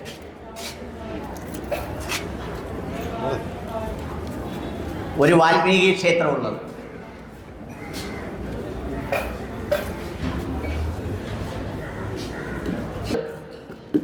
ഈ രാമായണത്തിൻ്റെ ഓരോ കഥയിലൂടെയും മനുഷ്യഹൃദയ ജ്ഞാനത്തിൻ്റെ വ്യത്യസ്തമായ ഭാവങ്ങളും രൂപങ്ങളുമാണ് വാൽമീകി ഏറ്റവും മനോഹരമായി വരച്ചു കാട്ടിയിട്ടുള്ളത്. അതുകൊണ്ടാണ് ഞാൻ നേരത്തെ പറഞ്ഞത്, രാമായണത്തെ സമീപിക്കുമ്പോൾ അത് കേവലമായ ഒരു പാരായണ പുസ്തകത്തിനപ്പുറത്ത് മനുഷ്യ ജീവിതത്തിൻ്റെ ദാർശനികതയെ, മനുഷ്യ ജീവിതത്തിൻ്റെ മൂല്യങ്ങളെ ഒക്കെ രാമായണം എടുത്തു കാണിക്കുന്നുണ്ട്. രാമലക്ഷ്മണന്മാരുടെ സ്നേഹം, സാഹോദര്യ ബന്ധം, അതുപോലെ തന്നെ ഞാൻ നേരത്തെ സൂചിപ്പിച്ചില്ലേ, സുമിത്രാനന്ദവർദ്ധനൻ എന്ന് പറയുന്ന അമ്മയുടെ ആനന്ദം വർദ്ധിപ്പിക്കുന്ന മകനായിട്ടാണ് ലക്ഷ്മണനെ ഈ പറയുന്ന വാൽമീകി രാമായണത്തിൽ വരച്ചു കാട്ടുന്നത്. ഇന്ന് ഞാൻ ചോദിക്കട്ടെ, ഒരുപക്ഷെ ഇത്തരം പുരാണങ്ങളിലെ ധാർമ്മിക മൂല്യങ്ങൾ ഏറ്റവും കുറവ് പഠിപ്പിക്കപ്പെടുന്നത് ഹിന്ദു മതത്തിലെ പുതിയ തലമുറയാണ്. ബാക്കി ക്രൈസ്തവ മതത്തിലും ഇസ്ലാം മതത്തിലും അവർക്ക് ബാല്യം മുതൽ പഠിപ്പിക്കാൻ വേണ്ടി ഒരു പഠന രീതിയും പഠന പ്രക്രിയയും സംവിധാനവും ഉണ്ട്. രാമായണത്തിൽ രാമനെ കുറിച്ച് വാൽമീകി പറയുന്ന ഒരു വാക്കുണ്ട്, പൂർവഭാഷി. പൂർവഭാഷി എന്താ പൂർവഭാഷി എന്ന് പറഞ്ഞാൽ അർത്ഥം? പൂർവഭാഷി എന്ന് പറഞ്ഞാൽ അർത്ഥം ഒരു കൂട്ടത്തിൽ അല്ലെങ്കിൽ ആളുകളെ കാണുമ്പോൾ ആദ്യം മിണ്ടുന്ന ആൾ, അതിനെയാണ് പൂർവഭാഷി എന്ന് വിളിക്കുന്നത്. ആദ്യം മിണ്ടുക എന്ന് പറഞ്ഞാൽ ആദ്യം തന്നെ അവരെ ചൊറിഞ്ഞങ്ങ് ഇളക്കി നാശമാക്കി നീ എപ്പോൾ വന്നടി ഭൂദേവി എന്ന് ചോദിക്കുന്ന പോലല്ല. ആദ്യം കാണുമ്പോൾ തന്നെ പുഞ്ചിരിച്ചുകൊണ്ട് അവരോട് ആദ്യം സംസാരിക്കുന്ന ആളെന്നുള്ള നിലയിലാണ് രാമനെ പൂർവഭാഷി എന്ന് വാൽമീകി പറയുന്നത്. ലക്ഷ്മണനെ സുമിത്രാനന്ദവർദ്ധനൻ എന്ന് വിളിച്ചതുപോലെ വാൽമീകി ഈ പറയുന്ന രാമനെ പൂർവഭാഷി എന്ന് വിളിച്ചു. മനുഷ്യബന്ധങ്ങളിൽ ഈ പൂർവഭാഷണത്തിന് ഒരുപാട് പ്രാധാന്യമുണ്ട്. നമ്മൾ എവിടെയെങ്കിലും ഒരിടത്ത് ചെല്ലുമ്പോൾ, ഞാനിപ്പോൾ ഓർത്തു പോകുന്നു, പ്രവാചകനായ മുഹമ്മദ് നബി പറഞ്ഞൊരു വാചകമുണ്ട്. അതായത് ഒരു അപരിചിതനെ കാണുമ്പോൾ നിങ്ങളുടെ ചുണ്ടിൽ വിരിയുന്ന ഒരു ചെറിയ പുഞ്ചിരി അതൊരു വലിയ ദാനമാണ്, ഇതൊരു വലിയ സദക്കയാണ് എന്ന് പറഞ്ഞിട്ടുണ്ട്. അപരിചിതമായ ഒരു സ്ഥലത്ത് ചെല്ലുമ്പോൾ നമ്മളെ നോക്കി ഒരാളൊരു ചെറിയ ചിരി ചിരിച്ചാൽ 1000 സൂര്യൻ ഉദിക്കുന്നതിനേക്കാൾ ആശ്വാസമായിരിക്കും നമ്മുടെ മനസ്സിൽ കിട്ടുക. ഒരിടത്ത് ചെല്ലുമ്പോൾ നമ്മളൊരാളോട് സ്നേഹമസൃണമായി ആദ്യം ഒന്ന് പെരുമാറുക, സംസാരിക്കുക. അങ്ങനെ സംസാരിക്കുമ്പോൾ എത്ര വലിയ ആനന്ദവും സന്തോഷവുമായിരിക്കും നമുക്ക് കിട്ടുക. അത്തരം സംഗതികളെ കൂടി, അത്തരം കാര്യങ്ങളെ കൂടി ചേർത്ത് വെക്കുമ്പോഴാണ് ജീവിതത്തിലെ ധാർമ്മികതയ്ക്ക് ഏറ്റവും വലിയ മൂല്യങ്ങൾ ഉണ്ടാകുന്നത്. ഞാൻ പറഞ്ഞില്ലേ, രാമായണം സമീപിച്ചത് മനുഷ്യഹൃദയങ്ങളെക്കുറിച്ച് പറയാനാണ്, മനുഷ്യഹൃദയത്തിൻ്റെ ജ്ഞാനത്തെക്കുറിച്ച് പറയാനാണ്, മനുഷ്യഹൃദയങ്ങളുടെ അറിവിനെക്കുറിച്ച് പറയാനാണ്. രൂപവും ഭാവവും നമുക്ക് എന്തായാലും ഒന്നുമില്ല. കറുപ്പാകട്ടെ വെളുപ്പാകട്ടെ, വയസ്സെത്രയാകട്ടെ, ആണാകട്ടെ പെണ്ണാകട്ടെ, പക്ഷേ മനുഷ്യൻ്റെ ഉള്ളിലെ ഹൃദയങ്ങൾ കൊണ്ടുണ്ടാകുന്ന വികാരങ്ങളുടെ വ്യതിയാനങ്ങളും അതിലൂടെ പ്രവർത്തിക്കുന്ന കർമ്മങ്ങളുമാണ് മനുഷ്യൻ്റെ ഭൂതകാലത്തിലെ ഏറ്റവും വലിയ നന്മയും തിന്മയുമായി മാറുന്നത് എന്നതാണ് ഈ പറയുന്ന സന്ദേശത്തിലൂടെ പറയുന്നത്. ചിന്താവിഷ്ടയായ സീതയിൽ ആശാൻ ഞാൻ നേരത്തെ പറഞ്ഞതുപോലെ രാമനെ വിചാരണ ചെയ്യുന്നുണ്ട്, രാമൻ്റെ പ്രവൃത്തികളെ മുഴുവൻ വിചാരണ ചെയ്യുന്നുണ്ട്. ഇതെല്ലാം ചെയ്യുമ്പോഴും സീത രാമനെക്കുറിച്ച് പറയുന്നൊരു വാക്കുണ്ട്, അതിവിസ്തൃത കാലദേശജ സ്ഥിതിയാൽ നീതി വിഭിന്നമാകിലും ക്ഷിതിനാഥ പരാർത്ഥ ജീവിതങ്ങൾക്കായി സമർപ്പിക്കപ്പെട്ട ഒരു മനുഷ്യ ജീവിതമാണ് താങ്കളുടേതെന്ന് അതിൽ പറയുന്നുണ്ട്. നിങ്ങൾ കാലത്തിൻ്റെയും ദേശത്തിൻ്റെയും അടിസ്ഥാനത്തിൽ നീതി എത്ര വ്യത്യാസം വന്നാലും, അല്ലയോ മഹാരാജാവേ, നിങ്ങൾ പരാർത്ഥ ജീവിതങ്ങൾക്കെതിരില്ലാത്ത നിദർശനം ഭവാൻ, അതായത് മറ്റുള്ളവർക്ക് വേണ്ടി ജീവിച്ചു എന്നുള്ള അർത്ഥത്തിൽ യാതൊരാളും ഈ മനുഷ്യകുലത്തിൽ താങ്കളോടൊപ്പം ചേർക്കപ്പെടാനില്ല എന്ന് പറയുന്നത് ആശാന്റെ സീതയാണ്. രാമനെ എല്ലാ അർത്ഥത്തിലും വിമർശിച്ചിട്ട് പറയുകയാണ്, പരാർത്ഥ ജീവിതങ്ങൾക്കെതിരില്ലാത്ത നിദർശനമാണ് താങ്കൾ എന്ന് പറഞ്ഞാൽ മറ്റുള്ള മനുഷ്യർക്കായി ജീവിച്ചു. രാമൻ്റെ കഥയിലൂടെ പറയുന്നത് എന്താ? നമ്മൾ കൊള്ളാം, രാമൻ നല്ലതാണ്, രാമൻ മഹത്തരമാണ്, രാമൻ്റെ കഥാപാത്രം നല്ലതാണ്. രാമായണത്തെക്കുറിച്ച് നമ്മൾ മനസ്സിലാക്കുമ്പോൾ പഠിക്കേണ്ട ഏറ്റവും പ്രധാനപ്പെട്ട കാര്യം അക്രമത്തിനെതിരെ ഉണ്ടായ മഹത്തായ ഇതിഹാസമാണ് ഈ പറയുന്ന രാമായണം. അക്രമത്തിനെതിരെ ഉണ്ടായതാണ്, അധാർമികതയ്ക്കെതിരെ ഉണ്ടായതാണ്. അക്രമത്തിനെതിരെ ഉണ്ടായ രാമായണം വെച്ച് വേറെ ആരെങ്കിലും ആക്രമിക്കാൻ പാടുണ്ടോ? ക്രൗഞ്ചമിതര പക്ഷികളെ ആക്രമിക്കുന്നത് കണ്ട് മനംനൊന്ത ഒരു മനുഷ്യന്റെ ഹൃദയത്തിൽ നിന്നുണ്ടായ ധാർമ്മിക വിപ്ലവമായിരുന്നു രാമായണം. ആ രാമായണം മനുഷ്യനെ പഠിപ്പിക്കാൻ ശ്രമിച്ചത് ഈ അക്രമത്തിനെതിരായ, ഞാൻ നേരത്തെ പറഞ്ഞതുപോലെ, ധർമാർത്ഥ കാമ മോക്ഷാണം, ധർമാർത്ഥങ്ങളിലൂടെ കാമത്തിൽ നിന്ന് മോക്ഷം നേടുന്നത് എങ്ങനെയോ അതിനെ സംബന്ധിച്ച് മനുഷ്യനെ പഠിക്കാനും പഠിപ്പിക്കാനും ഉണ്ടായതാണ്. അല്ലാതെ കേവല പാരായണത്തിനുള്ള ഒരു ഗ്രന്ഥമല്ല എന്നതാണ് ഞാൻ പറഞ്ഞു വെച്ചത്. അതുകൊണ്ട് രാമായണ പ്രഭാഷണം കേൾക്കുന്നവർ, രാമായണത്തെ സമീപിക്കാൻ വരുന്നവർ, രാമായണത്തെ മനസ്സിലാക്കുന്നവർ, രാമായണത്തിലെ ഓരോ കഥാപാത്രങ്ങളുടെയും മാനസിക സഞ്ചാരങ്ങളിലൂടെ ദൈവത്തിന് മാത്രം അറിയാവുന്ന ഒരു സൃഷ്ടിയുടെ മഹത്തായ ജ്ഞാനമാണ് നമ്മുടെ മാനസികാവസ്ഥ. ശാരീരികാവസ്ഥ എങ്ങനെയും ആകാം, അത് വേറൊരാൾക്ക് ദൂരെ നിന്ന് കാണാം, അത് സൗന്ദര്യം കൊണ്ട് അളക്കാം, നിറം കൊണ്ടും നീളം കൊണ്ടും വണ്ണം കൊണ്ടും പറ്റും. പക്ഷേ മനുഷ്യഹൃദയജ്ഞാനം അത് പറ്റില്ല. ആ മനുഷ്യഹൃദയജ്ഞാനത്തെക്കുറിച്ചാണ് വാൽമീകി രാമായണം എന്ന് പറയുന്ന ഗ്രന്ഥത്തിലൂടെ മനുഷ്യകുലത്തോടാകെ പറഞ്ഞത്. അതുകൊണ്ടാണ് ഈ രാമായണം എന്ന് പറയുന്ന ഒരു കഥയെ ഇതിവൃത്തമാക്കി പിന്നീട് നിരവധിയായ ഗ്രന്ഥങ്ങൾ സൃഷ്ടിക്കപ്പെട്ടതും അതിലൂടെയെല്ലാം ധാർമ്മികതയുടെ ഓരോ തലങ്ങളും വളരെ മനോഹരമായി ഓരോരുത്തരും പറഞ്ഞു വെച്ചതും. ചില വരികൾ ഞാൻ നേരത്തെ സൂചിപ്പിച്ചിരുന്നു.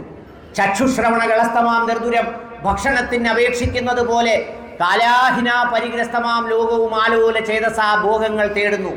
പുത്രമിത്രാർത്ഥ കളത്രാദി സംഗമം എത്രയും അല്പകാലസ്ഥിത മൂർഖനീ താന്തർ പെരുവഴി അമ്പലം തന്നിലെ പാന്തർ പെരുവഴി അമ്പലം തന്നിലെ താന്തരായി കൂടി വിയോഗം വരും പോലെ നദ്യാമൊഴുകുന്ന കാഷ്ടങ്ങൾ പോലെയും എത്രയും ചഞ്ചലമാലയ സംഗമം.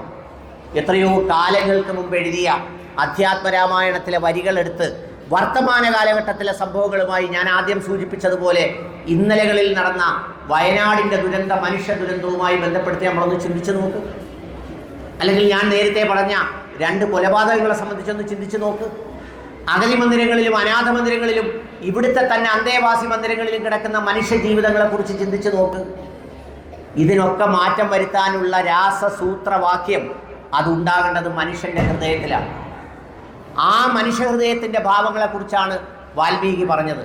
അവിടെയാണ് ലക്ഷ്മണൻ്റെ ത്യാഗത്തെക്കുറിച്ച് പറഞ്ഞത്, രാമനോട് പ്രവർത്തിച്ച അധാർമികതയെക്കുറിച്ച് പറഞ്ഞത്, ദശരഥൻ്റെ ജീവിതത്തിലെ ഈ പറയുന്ന കാമാർത്ഥങ്ങൾ പൂർത്തീകരിക്കാനുള്ള മനുഷ്യൻ്റെ വ്യഗ്രതയിലൂടെ തകർന്നുപോയ ജീവിതത്തിൻ്റെയും തകർന്നുപോയ കഥയുടെയും മനോഹരമായ വ്യാഖ്യാനം വാൽമീകി പറഞ്ഞത്.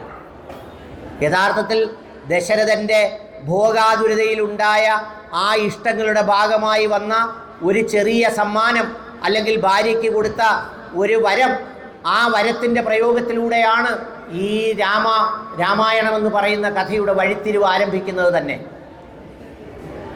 അവിടെയാണ് പറഞ്ഞത് ധർമാർത്ഥ കാമമോക്ഷാണാം ഉപദേശ സമന്വിതം.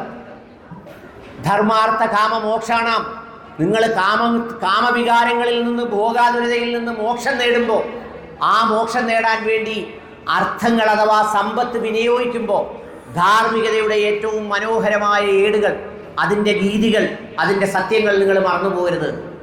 മരണം പോലും പ്രപഞ്ചത്തിൻ്റെ ധാർമ്മികതയുടെ മനോഹരമായ ഒരു തുടർച്ചയാണ്. നമ്മൾ മരണം വരുമ്പോഴത്തേക്ക് എൻ്റെ എല്ലാം അടിച്ചുകൊണ്ട് പോയി, എന്നെ എല്ലാം കൊണ്ടുപോയി എന്ന് വിലപിക്കുമ്പോഴും മരണം പോലെ മഹത്തായ മനുഷ്യ ജീവിതത്തിന് മുന്നിലുള്ള ഒരു തത്വചിന്ത, ഒരു നിദാനമായ ഒരു മഹാപ്രതിഭാസം വേറെ എന്താ ഉള്ളത്? വയനാടിലൊരു മനുഷ്യൻ പറയുന്നത് കേട്ടില്ലേ നിങ്ങൾ? ദേ ഈ മണ്ണ് മൂടിക്കിടക്കുന്ന മണ്ണിനടിയിൽ എൻ്റെ മുഴുവൻ സമ്പാദ്യങ്ങളുമുണ്ട്, എൻ്റെ സ്വത്തുണ്ട്, എൻ്റെ ജീവിതമുണ്ട്, എൻ്റെ മനോഹരമായ കെട്ടിടങ്ങളുണ്ട്. നദിയാമൊഴുകുന്ന കാഷ്ടങ്ങൾ പോലെയും എത്രയും ചഞ്ചലമാലയ സംഗമം. നദിയിലൂടെ ഒഴുകിപ്പോകുന്ന തടിക്കഷണം പോലെ ദുർബലമാണ്. നമ്മൾ ഓച്ചറയിൽ വീട്ടിൽ കിടന്നുറങ്ങുമ്പോൾ നിങ്ങളാരും വിചാരിക്കേണ്ട, ഓച്ചറയുടെ അടുത്തൊന്നും മലയില്ലല്ലോ, അതുകൊണ്ട് മഴ പെയ്താൽ മലയൊന്നും ഇളകി വരില്ല. മലയൊന്നും വേണമെന്നില്ല. ഇല്ല, കൊല്ലത്തപ്പ ബാങ്കിൽ കൊണ്ടിട്ട പോലത്തെ കാശായാലും മതി നമ്മളെ കൊല്ലാൻ. കാശ് കൊല്ലുമോ? കാശും കൊല്ലും. കാശ് രക്ഷപ്പെടുത്തുമോ? കാശ് രക്ഷപ്പെടുത്തുകയും ചെയ്യും. എങ്ങനെയാണ് കാശ് രക്ഷപ്പെടുത്തുന്നത്? ഈ കയ്യിലിരിക്കുന്ന കാശ് ആർക്കെങ്കിലുമൊക്കെ പാവങ്ങൾക്ക് ദാനം ചെയ്യുകയും അതിലത്തൊക്കെയുള്ള പട്ടിണിക്കാർക്കും ഒക്കെ കൊടുക്കുമ്പോൾ നമ്മൾ തിണ്ണയിൽ നിന്ന് ഇങ്ങനെ വിറയ്ക്കുമ്പോൾ അവിടെ നിന്ന് ആരെങ്കിലും വിളിച്ചു ചോദിക്കുക, എന്താ അപ്പം മൂത്രം ഒഴിക്കണോ? അപ്പോൾ ആ എന്ന് കാണിക്കുമ്പോൾ അവൻ വന്ന് പിടിച്ചോണ്ട് പോയി മൂത്രം ഒഴിപ്പിക്കും. ഇതൊപ്പിച്ച് കൈ വെച്ചാലോ? വെച്ചേച്ച് മരിക്കും. മക്കളെല്ലാവരും കൂടെ അടിയിടും. മരിച്ചു കഴിഞ്ഞ് എല്ലാവർക്കും 5-6 ഇഡ്ഡലിയും നല്ല ചുവന്ന പൂവമ്പഴവും കൂടെ കൊടുക്കും. അപ്പം എന്തോ ചെയ്യും? അപ്പം സ്വർഗത്തിൽ പോവുമോ? ഇല്ല. കഴിക്കുന്നവരുടെ വിശപ്പടങ്ങും. കഴിക്കുന്നവരുടെ വിശപ്പടങ്ങും. നിങ്ങൾ കണ്ടിട്ടുണ്ടോ? ഏതെങ്കിലും ആൾ മരണപ്പെട്ട് കഴിഞ്ഞ് അയാളുടെ അക്കൗണ്ടിലേക്ക് ആരെങ്കിലും കാശിട്ട് കൊടുക്കുന്നത് കണ്ടിട്ടുണ്ടോ? ഏതെങ്കിലും ആൾ മരിച്ചു കഴിഞ്ഞ് അയാൾക്ക് 50 സെൻറ്റ് വസ്തു അയാളുടെ പേരിൽ എഴുതി കൊടുക്കുന്നത് കണ്ടിട്ടുണ്ടോ? അയാൾ ഏതെങ്കിലും വില്ലേജ് ഓഫീസിൽ പ്രമാണം കൂട്ടാൻ വരുന്നത് കണ്ടിട്ടുണ്ടോ? ഇല്ല. എന്താ ചെയ്യുന്നത്? ഇതെല്ലാം ഒപ്പിച്ചു വെക്കുന്ന അപ്പച്ചൻ മരിച്ചു കഴിയുമ്പോൾ ആർക്കെങ്കിലും ഗുണം വരട്ടെ എന്നും പറഞ്ഞുകൊണ്ട് ഓച്ചറയിൽ അന്തേവാസികൾക്ക് കുറച്ച് വസ്ത്രം കൊണ്ട് കൊടുക്കും, ഇതെല്ലാം കൊടുക്കും. ഇത് നമ്മളിതെല്ലാം കട്ടും മൂട്ടിച്ചും കെട്ടിവെച്ച് മരിച്ചു കഴിഞ്ഞ് നമ്മുടെ മക്കൾ നമുക്ക് വേണ്ടി കൊടുക്കണോ, നമ്മൾ തന്നെ കൊടുത്തേച്ച് പോകണോ? നമ്മൾ തന്നെ കൊടുത്തിട്ട് പോകണമെന്നാണ് ധർമ്മം പഠിപ്പിക്കുന്നത്. അതിനാണ് അധ്യാത്മരാമായണത്തിൽ പറഞ്ഞത്. നമ്മളിപ്പോൾ ചെയ്യുന്നത് എന്താ? ദൈവത്തിൻ്റെ പ്രാർത്ഥനകൾ പോലും സ്വാർത്ഥതയ്ക്ക് വേണ്ടിയാണ്. ഇവിടെ വന്ന് പരബ്രഹ്മമേ അപ്പുറത്തുള്ള വസ്തു എല്ലാം എനിക്ക് വില കുറച്ച് വാങ്ങിക്കാൻ പറ്റണേ, എൻ്റെ മോനെ ഡോക്ടറാക്കണേ, എൻ്റെ മോനെ എഞ്ചിനീയർ ആക്കണേ, ഈ കൊടുക്രൂരം എല്ലാം ചെയ്യാൻ വേണ്ടി എനിക്ക് 99 വയസ്സ് വരെ ജീവിതവും തരണേ. ഇവിടെ ഈ വെടിവഴിപാട് നടത്തുന്നവരടുത്ത് ചോദിക്കാനിരിക്കുക ഞാൻ, നാട്ടിലാകെ ഐശ്വര്യം ഉണ്ടാകാൻ വേണ്ടി വെടിവെക്കുന്ന എത്ര പേരുണ്ട്? എല്ലാവരും അവരവരുടെ കാര്യത്തിന് വേണ്ടിയാണ്. പ്രാർത്ഥന പോലും സ്വാർത്ഥതയാണ്. അവിടെയാണ് രാമായണം മനുഷ്യ ജീവിതത്തോട് പറഞ്ഞത്, നിങ്ങളാരും ജന്മം കൊണ്ടും കുലമഹിമ കൊണ്ടും ഒന്നുമല്ല ധന്യരാകുന്നത്, വാഴ്ത്തപ്പെടുന്നത്. നിങ്ങളുടെ ഹൃദയജ്ഞാനം കൊണ്ടും ആ ഹൃദയജ്ഞാനത്തിൽ അധിഷ്ഠിതമായ കർമ്മങ്ങൾ കൊണ്ടുമാണ് നിങ്ങൾ ഭൂമിയിൽ വിജയം നേടുന്നത്. അങ്ങനെ വിജയം നേടുന്ന മനുഷ്യരാണ് തിരുക്കുറളിൽ പറഞ്ഞത്, മണ്ണുലകിൽ വിധിയോടെ ധർമ്മമോട് വാഴുവോർ വിണ്ണൂരിൽ ഒരുവരായി തീർന്നിടുമെന്ന് പറഞ്ഞത്. മണ്ണുലകിൽ വിധിയോടെ ധർമ്മമോട് വാഴുവോർ വിണ്ണൂരിൽ ഒരുവരായി തീർന്നിടും. ഭൂമിയിൽ ധർമ്മം പാലിച്ച് ജീവിക്കുന്ന മനുഷ്യർ നാളെ ആകാശത്തിലെ നക്ഷത്രങ്ങളെപ്പോലെ ആയിത്തീരും. ധർമ്മം പാലിച്ച് ജീവിക്കണം. വെല്ലവരുടെയൊക്കെ വസ്തുവൊക്കെ വെട്ടിപ്പിടിച്ച് കട്ടും മൂട്ടിച്ചുമൊക്കെ ഉണ്ടാക്കിയിട്ട് മക്കൾ നാളെ നിന്റെ അപ്പൂപ്പനില്ല ആകാശത്ത് നക്ഷത്രമായിട്ട് നിൽക്കുന്ന ചുമ്മാതാ. അവിടെ കാണുന്ന നക്ഷത്രങ്ങൾ നല്ല ആത്മാക്കളാണെന്നാണ് തിരുക്കുറൾ പറഞ്ഞത്, ഞാൻ പറഞ്ഞതല്ല. അതുകൊണ്ട് രാമായണ മാസം പൂർത്തീകരിക്കുന്ന വേളയിൽ നിങ്ങൾ പ്രധാനമായും കണക്കെടുക്കേണ്ടത്, ഞാൻ ഇത്ര ദിവസം ഓച്ചറ പരബ്രഹ്മക്ഷേത്രത്തിൽ പോയി, ഇത്ര ആളുകളുടെ രാമായണ പ്രഭാഷണം കേട്ടു, ഇത്ര അവിടുന്ന് ഭക്ഷണം കഴിച്ചു, ഇത്ര അവിടുത്തെ കാണിക്ക വഞ്ചിയിലിട്ടു, ഇതൊക്കെ കൊള്ളാം. പക്ഷേ എൻ്റെ ജീവിതത്തിൽ ഇതുകൊണ്ട് ഇന്നലെ വരെ എൻ്റെ സഹോദരനും സഹോദരിയുമായി പിണക്കമായിരുന്നത് ഞാൻ രാമലക്ഷ്മണന്മാരുടെ കഥ കേട്ട് ഞാനത് മനസ്സിലാക്കി. അത് ഞാൻ അവസാനിപ്പിക്കുന്നു. ഞാൻ രാമനെപ്പോലെ പൂർവഭാഷിയായി അങ്ങോട്ട് വിളിക്കുന്നു, രുദ്രാമണി നീ എന്നോട് പിണങ്ങണ്ട, ഇത് രാമായണ മാസമാണ്, നാളെ മുതൽ ചിങ്ങം 1 നമ്മൾ തമ്മിൽ പിണങ്ങിയിരിക്കേണ്ട. മരിച്ചു പോയാൽ പിന്നെ ആരോടാ പിണങ്ങുന്നത്? മാമ്പറകിനോട് പിണങ്ങാൻ ഒക്കൂ? ഒരുപാട് മനുഷ്യർ മരിച്ചു കഴിഞ്ഞ് പിന്നെ അവിടെ വന്ന് നിന്ന് കരയുക, നെഞ്ചത്തിട്ടിടിക്കുക, കമന്ന് വീഴുക, വല്ല കാര്യമുണ്ടോ? ജീവിച്ചിരിക്കുമ്പോൾ അല്പസമയം കിട്ടുന്നത് സന്തോഷത്തോടെ ജീവിച്ച് മുന്നോട്ട് പോവുക എന്നുള്ളതാണ്. അപ്പോൾ അതുകൊണ്ട് ധാർമ്മികതയെക്കുറിച്ചുള്ള ചിന്ത, ആളുകളെ സഹായിക്കുന്നതിനെക്കുറിച്ചുള്ള ചിന്ത, മനുഷ്യർക്ക് ഉപദ്രവം ചെയ്യാതിരിക്കുന്നതിനെക്കുറിച്ചുള്ള ചിന്ത, സാഹോദര്യ സ്നേഹത്തിൻ്റെ ചിന്ത, മനുഷ്യ സ്നേഹത്തിൻ്റെ ചിന്ത രാമായണത്തിലെ കഥാപാത്രങ്ങളിലൂടെ, ഓരോ കഥാപാത്രങ്ങളിലൂടെയും വാൽമീകി പഠിപ്പിച്ച ധാർമ്മികതയുടെ, മനുഷ്യ ജീവിതത്തിൻ്റെ, ഹൃദയജ്ഞാനത്തിൻ്റെ ആ പരമമായ സത്യങ്ങളും പരമമായ ഭാഷയുമാണ് നമ്മൾ പഠിക്കേണ്ടത്. അല്ലാതെ ഞാൻ ആദ്യം സൂചിപ്പിച്ചതുപോലെ പൂർവം രാമ തപോവനാദിഗമനം ഹത്വാമൃഗം കാഞ്ചനം, വൈദേഹി ഹരണം, സുഗ്രീവ സംഭാഷണം, ജടായു മരണം, സമുദ്രതരണം എന്നൊക്കെ പറയുന്ന രാമായണത്തിലെ കഥാതന്തുക്കളെ വെച്ച്, അല്ലെങ്കിൽ ഒരു ചിത്രം വെച്ച്, എവിടെയെങ്കിലും ഒരു ഭിത്തിക്ക് രാമൻ്റെ ഒരു ചിത്രം വെച്ച് ഞാൻ രാമഭക്തയാണ്, രാമനാണ്, രാമൻ്റെ ഭക്തയാണെന്ന് പറയുന്നതിലല്ല. യഥാർത്ഥത്തിൽ ഭിത്തിക്കല്ല രാമൻ്റെ ചിത്രം പതിയേണ്ടത്. രാമൻ്റെ ധാർമ്മികത നമ്മുടെ ഉള്ളിലെ ഹൃദയങ്ങളിലാണ് പതിയേണ്ടത്. ഹൃദയങ്ങളിൽ പതിഞ്ഞ് ത്യാഗോജ്വലമായ ജീവിതം കൊണ്ട് അങ്ങനെ ആയിത്തീരുമ്പോഴാണ് നമ്മൾ മഹത്തുക്കളാവുന്നത്. അതുകൊണ്ട് അത്തരം ചിന്തകളിലേക്ക് എത്തിച്ചേരാൻ ഈ പറയുന്ന രാമായണ പ്രഭാഷണം ഒരു വഴികാട്ടിയാകണം. അത് നമ്മളെ പഠിപ്പിക്കുന്ന ഏറ്റവും പ്രധാനപ്പെട്ട ഗുണപാഠമാണ്. അധ്യാത്മരാമായണത്തിലൂടെ ഈ പറഞ്ഞ വരികളിലൂടെയും ഒക്കെയും നമ്മൾ പഠിച്ച് മനസ്സിലാക്കിയത്. അത് പിന്തുടരാൻ നിങ്ങൾക്ക് കഴിയട്ടെ എന്ന് ഏറ്റവും ആത്മാർത്ഥമായി ആഗ്രഹിച്ചുകൊണ്ടും പ്രാർത്ഥിച്ചുകൊണ്ടും ഈ പറഞ്ഞ ഏതാണ്ട് 1 മണിക്കൂറോളം സമയം നിങ്ങളോട് സംസാരിക്കാൻ കഴിഞ്ഞതിൻ്റെ സന്തോഷം രേഖപ്പെടുത്തിക്കൊണ്ടും എല്ലാവർക്കും നല്ല ഒരു കാര്യങ്ങൾ ഉൾക്കൊണ്ട ഒരു രാമായണ മാസവും ഒരു പൊന്നിൻ ചിങ്ങ മാസം എന്ന അർത്ഥത്തിൽ നേരത്തെ പറഞ്ഞതുപോലെ ഈ മാരീചനാകുന്ന മായയാകുന്ന മാരീചനെ കണ്ടപ്പോൾ തോന്നിയ ഇഷ്ടം പോലെയുള്ള ഒരു പൊന്നിനോടുള്ള ഇഷ്ടമല്ല, അക്ഷരാർത്ഥത്തിൽ മൂല്യവത്തായ ചിന്തകളടങ്ങിയ മനോഹരമായ ഓർമ്മകൾ നിറഞ്ഞ ഒരു ചിങ്ങമാസവും അത് ഉൾക്കൊള്ളുന്ന ഒരു ജീവിതവും വഴക്കും വക്കാണവും അതുപോലെയുള്ള പ്രയാസങ്ങളും തമ്മിൽ തല്ലലും ജാതി മത വർണ്ണ സംഘടനകൾ, വീടുകളിലെ ഉയർന്നവരോടും താഴ്ന്നവരോടുമുള്ള വ്യത്യസ്ത ഭാവങ്ങൾ, കറുത്തവനോടും വെളുത്തവനോടുമുള്ള ഭാവങ്ങൾ, ഹിന്ദു മുസ്ലിം ക്രൈസ്തവ വിഭാഗങ്ങളോടുള്ള വിദ്വേഷങ്ങൾ, വെറുപ്പുകൾ, അത്തരം സംഗതികൾ ഒന്നുമില്ലാതെ ഏറ്റവും സന്തോഷത്തോടെ ഉയർന്ന ധാർമ്മികതയിൽ ജീവിക്കുന്ന നല്ല മനുഷ്യരായി തീരുമ്പോഴാണ് നമ്മൾ ഈ പറയുന്ന നേരത്തെ പറഞ്ഞതുപോലെ സുമിത്രാനന്ദ വർദ്ധനൻ എന്ന് പറയുന്നത് പോലെ മാനവകുലത്തിൻ്റെ മനുഷ്യസ്നേഹത്തിൻ്റെ ആനന്ദം വർദ്ധിപ്പിക്കുന്ന മക്കളായി, മനുഷ്യരായി, സഹോദരങ്ങളായി ഒക്കെ നമുക്ക് മാറാൻ കഴിയണം. ഇന്ന് ഭക്തരെ ഭയപ്പെടുന്ന കാലമാണ് ഒരുപാട് സ്ഥലങ്ങളിൽ. നമ്മളിപ്പോൾ സാധാരണ പറഞ്ഞു വരുന്നത് അമ്പലത്തിലും പള്ളിയിലും പോകുന്നവൻ്റെ അടുത്തെങ്ങും പോയി താമസിക്കരുതെന്നാണ് പറയുന്നത്. കാരണം ഇത്രയും കുഴപ്പം പിടിച്ചോ വേറെ ഇല്ലെന്നാണ് നാട്ടിലെ അനുഭവങ്ങളിൽ പറയുന്നത്. 5-6 മുറിയും അല്ലെങ്കിൽ വലിയ ഒരു രൂപവും ദീക്ഷയും ഒക്കെ ഉണ്ടെങ്കിൽ അത് ഉപയോഗിച്ച് ആളുകളെ ദ്രോഹിക്കുന്നതിനും നശിപ്പിക്കുന്നതിനും പകരം നന്മ ചെയ്യാൻ ഉതകുന്ന സഞ്ചാരപഥങ്ങളിലൂടെ മുന്നോട്ട് നീങ്ങാൻ നിങ്ങൾക്കാകട്ടെ എന്ന് ആത്മാർത്ഥമായി പ്രാർത്ഥിച്ചുകൊണ്ട് എല്ലാവർക്കും ആശംസകൾ നേർന്നുകൊണ്ട് ഞാൻ എൻ്റെ വാക്കുകൾ അവസാനിപ്പിക്കുന്നു. നന്ദി, നമസ്കാരം. രാമായണ മാസാചരണത്തിൻ്റെ 31-ാം ദിവസമായി ഇന്ന് ഇവിടെ പ്രഭാഷണത്തിനെത്തിയ എൻ്റെ റേഡിയോയുടെ മാനേജിംഗ് ഡയറക്ടറും അതുപോലെ വിശ്വപരിഹിത കരുനാഗപ്പള്ളി എന്ന പദ്ധതി നടപ്പിലാക്കി ജനഹൃദയങ്ങളിൽ ഇടം നേടിയ അനിൽ മുഹമ്മദ് സാഹിബ് അവറുകളാണ്. അദ്ദേഹത്തെ ക്ഷേത്രഭരണ സമിതിയുടെ നന്ദി അറിയിച്ചുകൊണ്ട് ഗോചര ക്ഷേത്രഭരണ സെക്രട്ടറി കെ ഗോപിനാഥൻ അവറുകൾ ഷാൾ അണിയിക്കുന്നു.